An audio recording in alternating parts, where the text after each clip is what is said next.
Inside the Circle. Season 4, episode 8.1. We're winding down a little bit, Mark. We are winding down. You know what they call this? A whiteboard. It is a whiteboard. We are primed for the whiteboard predictions. But first, before we get there... Don't get too far ahead. Don't get too far ahead. We want to wrap up the sectional tournaments. We had 3 divisions.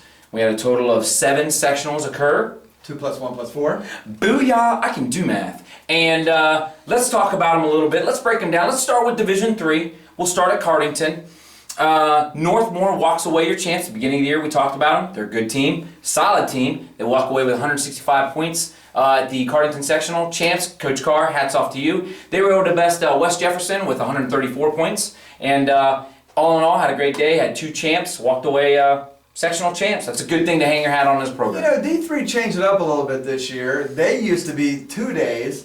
Yes. Now they went to 1 day. I wonder if they had any of the 5-match rules come into play there. But again, Mark talked about Northmore did win. We talked about them about the beginning of the season. Yep. As we just felt they were the team to beat here, and I think they showed that they were the team to beat, winning that sectional rather handily. I know it was only 30-some points, but that's still kind of handily in tournament scoring. There also was another sectional in D3 at Madison Plains, where Amanda Clear Creek, who we really thought would dominate that sectional, really had a tough fight there with North Union. Another team we talked about to look out for. We thought maybe North Union would be in that 2nd and 3rd place, and North Union almost upended these guys, Very only close. losing by 4.5 points. I mean, Amanda Clear Creek did have 9 finalists and 6 champions, but North Union came right with them, matching them with 9 finalists as well, but only having 4 champions. So a great tournament, probably exciting finishes when you have scores that close. Madison Plains people will now transfer to the Troy district, as the Cardington guys will now move to the Heath district. Right. So it'll be exciting to see how those guys, how those districts unfold, and maybe what was the better selection for the district. Maybe Good see point. how it all works out with these pairings therefore. But that was D3 and great wrestling, guys. From there, we go to Whitehall, where me and Mark both went on Friday. Right on, right on. That was great. We were able to get just a little bit of wrestling. They wrestled, well, they said 3 rounds, but there was no match in that that first consolation round. So we still got to see 2 rounds of great wrestling. Whitehall looked like they had a great being a great host. Everything started on time, the hospitality. I mean, that's what it is. Start on time, have a good hospitality room. No one remembers anything else. So. I remember that hospitality room. That was a good hospitality room. Very good job. But there was wrestling that happened, and it culminated. Yes. I was in the hospitality room. I just didn't know what was the pulled pork was divine. Yeah. It wrapped up on Saturday night. Your champion, River Valley. We said it was the year of the Valley last year. Said it was the year of the Valley this year. About the Valleys. River Valley walks away your champs. They have 229.5 points with 3 champs. Coming in second, Buckeye Valley. They had 204 points, so they're about 40 points off there. And then following it up was Whitehall, Yearling, the host school. And Shawn, we talk about it. Even though it's a sectional, we want that home team to have a chance. You're right, Mark. Right? Not only did they have 1. Not only did they have 2, they had 3, led by the 113-pounder, 2-time state place winner, Anna Abdul-Jalil. Great job, Coach P, all the way through. Ram staff, great job. We enjoyed being there. It was nice. We did enjoy being there. Little wetting our beak there for the Division 1 starting the next day, but it was a great time by all who attended it. Most certainly. That brings us to Division 1 sectionals. Yeah. We had 4 Division 1 sectionals. We had one at Watkins Memorial, one at Upper Arlington, one out at Newark. But we also had one at Marysville. I want to start there. Yeah, I want to start there. Marysville hosted one, at least 10 years, maybe a little bit longer. No way. I'm taking the under. Okay. You heard it here first, taking the under. Okay, we'll see. Yeah. I mean, I'm not really wrong that much. But anyways, as Mark talked about, we'll start out at Marysville. You know, we thought this was a 2-team race coming in between Dublin Kaufman and Marysville. Yeah. And we kind of gave Dublin Kaufman the edge there with that hot hand they were playing late in the season. And they do come out on top with a 244.5 win over Marysville, who scored around 204. 231. 231. Yes, wow, yes. That close? It was close. Yes. But Dublin Kaufman wins on the strength of 5 champions. Who were 5 champions? 5 champs. Let's see. You had 145, Demas, obviously. Plazer at 152. Allen at 160. Okay, just keep them going. I will. 220, your boy. Roseberry. And then 285, Sterling Roseberry. Ben Fry was that 220 pounder. So, yes. Was there any notable matches there that you think that stuck out or maybe surprised you a little bit? I think one was the Hustler against Sharp match. We talked about Hustler a month ago as being like a Say it again. Bracket buster guy, and he looked kind of Yes. shaky the last couple weeks down at 120, but he has that big pin over Sharp in the semifinals there before he has kind of a big match with Transu, Huge losing to 7-4 in the final there. So a guy we talked about, is it good enough to get into the shot? We'll have to see here in a couple hours, but that was a pretty good match there. Another one, an all Dublin final, I guess we could call it. Nice. Dublin Jerome and Dublin Kaufman battle with Allen and Isley. A competitive 7-6 match won by Allen. Allen, yes, most And then we had another big match with maybe 2 other Dublin guys. I think yes. Go ahead. Okay, and then heavyweight there where we had Sterling Roseberry taking on, you put me on the spot with that guy's name. Oh, Hubschman. Yeah, my bad. I didn't mean to do that to you. It's like you got peanut butter in your throat or something. But Hubschman is his name. I was corrected on that graciously, and I appreciate that. What was the final score there? 6-3. 6-3 there. Yep. Okay. Good day of wrestling up in Marysville. Great day of wrestling up That's there. awesome. Hey, let's take it over to Watkins Memorial. We'll go over your neck of the woods over my there. neck of the woods. Now, granted, I wasn't there, but my wife was, and the Greatest Little Pizza Cottage in Capuanos was there. Okay. So that's a plus. But Delaware Hayes leads the field there. Man, I tell you what, Delaware Hayes is a good team, man. Bottom line, they are a good team. We knew coming in that they were going to be the front runner of this sectional, and they were able to rack up 255 points. They were able to defeat Hilliard Bradley, who, honestly, they weren't on my radar anyway as much, and they ended up finishing second with 183 points in front of Watkins Memorial, the home school, along with Shawn. I know you're going to like this. Have your ears open. In front of the 4th place finisher, Tri-Valley. Tri-Valley, I know we've mentioned them recently, and they did a great job. Delaware Hayes walks away with 6 champs. They had Juicebox Williams. They also had White the 4th at 120. Don't forget about 145. Help me out here. Garrett Young. Yes, followed by 52 Brusco, followed by 60 in Wright, and 95 in Martinez. I'm amazed that I'm getting this. My mind is, but we're here. It is a lot there. So, but hey, we talked about it at Whitehall. We're going to talk about it at Watkins Memorial. Champs for the home team. Max Boyd walks away with a victory. Have any other champs?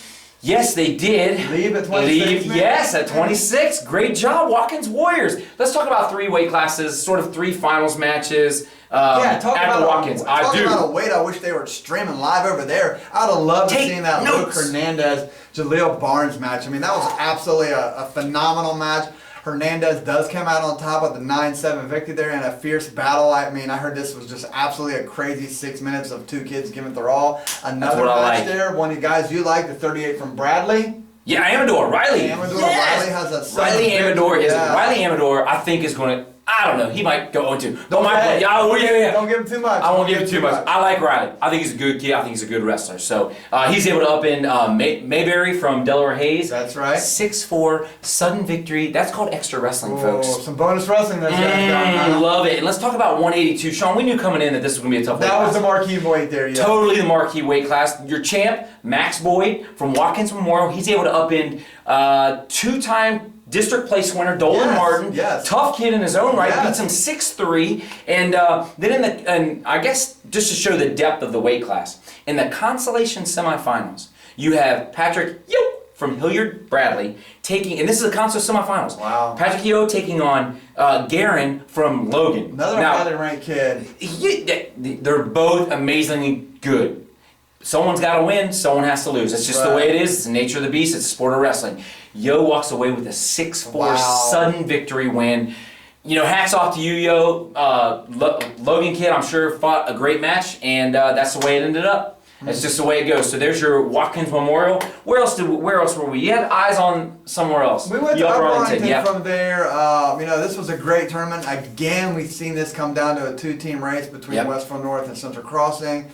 And again, we go with the depth here. It's just crazy. Westerville North wins on depth, but I'm just kind of shocked. I mean, Central Crossing has 7 champions. I mean, basically half the field, they have 7 champions. And another guy get 3rd, and they still lose by more than 30 points. So that means, crazy, if they had another guy pin the way through the tournament to have 8 champions, they still would have lost. I just don't know how this is possible in wrestling scoring. I just don't get it.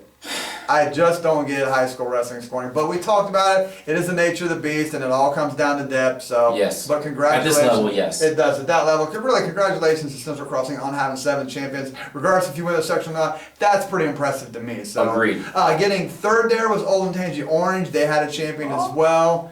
And rounding New out coach. the top 4 was Mount Vernon. Yes. For fourth there. Any notable matches that maybe the fans might be interested in, or?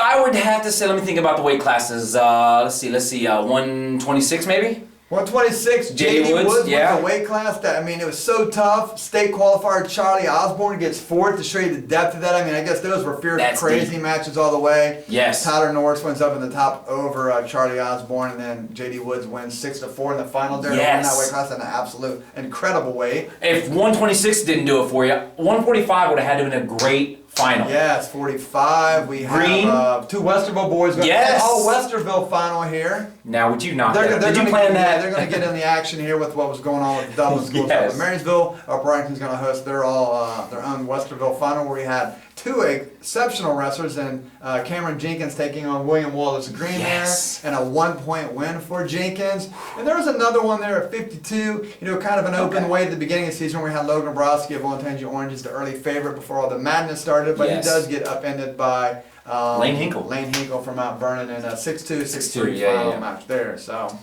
Hey, good job, Westerville North. Good job, Champs. congratulations. I believe they were champs last year. I'm almost Yeah. positive they were, so they're 2-time champs of that sectional. From that sectional, we're going to move all the way out to Newark. And when I say all the way out, I mean all the way. I think it took me 50 minutes to get there from my house because of the train and the ferry and the plane. I'll get you gas money later, But man. this really, I mean, there's no suspense here. I think everyone knew who the favorite was coming there. I just don't think they knew how big of a favorite they were. But Yes. we were both there. Mark, what was your take on the tournament? My take on the tournament was Olentangy Liberty is pretty good.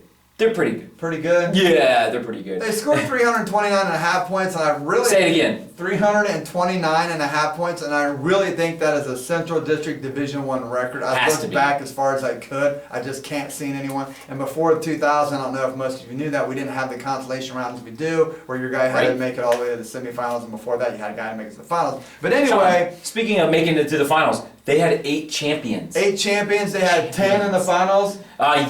9 or Yes, 10 in the 10 finals. in the finals, 8 champions. I mean, all And another 4. Yeah, all 14. All 14 got out. I mean, the crazy thing about this was Pinkerton Central got second with 163 points. So if you doubled their score, they would still lose. I mean, it was just that big of a gap. My God, congratulations, coach. Wow. Hold on, I'm still adding. Hold on, 160. But Olentangy, another Olentangy Yeah, they get third. Right on. They get third. They had 8 qualifiers, and then who got 4th? I think it got cut off there after. No. It No. made it. It made the cut. Groveport Madison gets 4th place on the strength of 5 district qualifiers and an additional 5 alternates. What? Say it again. 5 district qualifiers. Who got and 4th? 5. Groveport Madison. I have to 133 go and a half outside points. and make sure the sky's still there. Hey, come on, man. We've been working hard, man. They They did a have great been job. working hard. You've done a great job, Mark. I'm appreciate going to that. congratulate you. You really have done a great job. Man, that's I don't nice. know if most of these people know that 2 or 3 years ago, the school was the sport was unfunded, and it basically through donations and a lot of time from people chipping in to help keep it go. You guys have been able to do a great job in having it where it's at. So congratulations to you on that success. Not only the kids have, but the wrestling team, the school, and the community as well. Most certainly. Did a great job. Before we leave the Newark sectional, I want to talk about 3 matches. 3 matches. There were a couple things that I wanted to just bring to the table here. 138. One of the things, when you get a section like this, you get teams from out of the area. We see that with Tri-Valley, Logan, and Zanesville. Right. Zanesville brings in a 138-pounder. Nobody really knows him. Last name Clark. Probably not on anybody's radar. Gets into the finals, does a great job. He's down. It looks like things are going Gore's way from Olentangy. Yeah, I think he was down 9-0 at one point. Wow, I think a whole period and a half, maybe even 2 periods, it was like, okay, the Gore's got this. Right. For whatever reason, Clark is able to come back. Yeah, Clark's able to come back. He's battling, sends it to sudden victory. Nothing happens in sudden victory. We go to the tiebreaker. Gore gets the reversal, right. and then Clark is able to get out but not get a takedown. That's correct. So he ends up winning 12-11. But it made for great excitement in the arena, and matches that was streamed live. I don't know if you guys got to see it. Take notes, everybody. All of their matches, which I think is phenomenal. Yes. Actually did commentating for them in the finals. Got some tweets and emails, texts, and people like, I love this, man. I wish all these sectionals would do that. But the problem is, if all sectionals do that, nobody goes to the section. Everybody's at home sitting on the couch. So it's a great idea, but probably would backfire. But there was another. Good point. There was another match. There was a couple at 170. Yes, go ahead. No, break it down. 170 Seriously. was without probably the marquee weight of any sectional being held. Yes. It was at Newark, where we had Josiah Harold taking on JoJo Terry, and a really physical, brutal 170 final there. Terry does come out on top 7-4 in a very, very interesting match. I'm excited to see these guys go next week. And then another final, 195. 195. I was coaching in the chair there. It was great. We were down 11-3 with about, 20, 30 seconds left. We get the escape. It's 11-4. And for whatever reason, Kendersky decides to go upper body, goes for a throw. We plant him on his back. We get 5 for 2 takedown, 3 back points. We even got a penalty point for hands in the face as he's trying to fight off his back. The period ends. That's the third period. We end up losing 11-10. It was a great job. Really, I think back to the 170-pound match. Those guys fought for 6 minutes total. No, it's funny you say that. The entire time. From your 95, because I was going to go back to the 138-pound match, and basically the 38 and the chipping away. No, it's never over. Never. And it's That's right. The thing about this next week going forward, there's always time as long as there's time. If that makes any sense. It does. You always have time to get it back. So even if you get down next week at Derby, keep fighting. You just never know how things are going to turn out. Is that your way of saying if we don't pick you, just keep chipping away? There you go. Okay, good. Well, Shawn, I do have a question for you. That wraps up the Newark sectional. Great job. All Change Liberty. You did a great job. Looking at the composite D1 sectionals, is there anything that you take away as a whole that you can think of? All 4 sectionals, just looking at them No, I think we have worked out all the kinks, irons over the next year. So Cool. I think in Columbus we really do run a great ship, tight ship with fan-friendly seating, fan-friendly action. Everything's good there. So no, I think we're good on that. Sweet, excellent. Before we leave, we don't have a top 10, obviously. But we do want to give some shout-outs. We're just going to wait until the yeah, that is true. Whiteboard predictions are coming up. Make sure, if you're going to enter the contest, you have to get onto the website or get onto our Twitter account or Facebook, and we have the information linked into the website. It's on the homepage. Basically, the gist of it is Monday at 2 p.m., that's the cutoff. You pick your 5 in order, 1st, 2nd, 3rd, 4th, 5th. Go to the next weight class, 1st, 2nd, 3rd, 4th, 5th, and then go all the way down to 285. And then your picks are confidential. All picks are confidential. You just have to get them in by 2 p.m. on Monday. Why is that? Because we're getting ready to tape the whiteboard predictions. We're going to hold those until 2 p.m. on Monday. At that point... Why are we holding these? Because you're not going to steal our picks. No. We do. I don't know if you know this, but I'm sure you do if you're watching the show. You do win a champion sweatshirt and with champion apparel. So not champion like I'm a champion, but it's actually a champion apparel sweatshirt. Inside the circle. Oh, which brings us to this next point. To all those who have worn gear, tweeted at us, or came up to us when they're wearing their gear at tournaments, absolutely love it. I love that you guys are repping what we're trying to do. That is totally awesome to me. I like this gear you want to wear. Most certainly. It's good. And who do you thank for gear that you want to wear? Tom Schwartz. Schwartz, thank you very much for giving us the gear you did, the Ultimate Fighter, everything you've done. We couldn't have had a successful season and given this beautiful gear away without your help. Thanks again. We'd also like to thank Kevin Petrella. He has done a lot of behind-the-scenes work. Kevin Silent partner. Yeah, silent partner with Bishop Hartley High School. He's done a lot of the IT work and the camera work and graphics. He actually designed the